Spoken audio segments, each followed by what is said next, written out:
За 4 дена 20 штипјани склучиле договор со ИСЕР за плаќање на долгот за вода на рати. Истите ја користат поволноста која предпријатието ја нуди на граѓаните за парите што ги должат да не плаќаат камата. Ние објавивме нашата одлука во понеделникот, денес е петок, значи 3 дена, 4 работни дена. Имаме околу 20 странки дојдено кои што побараа да склучат и склучи договор со јавното предпријатие.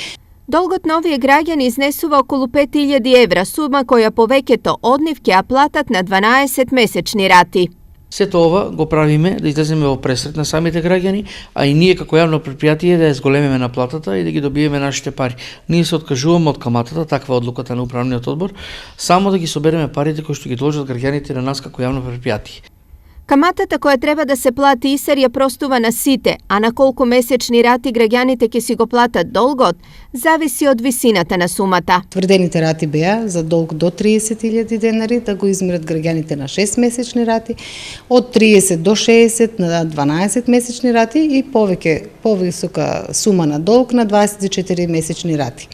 Јавното предпријатие ИСЕР на несовесните и нередовни плаќачи на вода им праќа тужби 2 пати годишно. Во просек на 6 месеци се утужуваат по околу 900 до 1000 семејства. Вкупно граѓаните на ИСЕР му должат околу 100 милиони денари. За останати, а не тужени сметки, штипјани имаат во вредност од 23 милиони денари. Тужените сметки се со висина од над 75 милиони.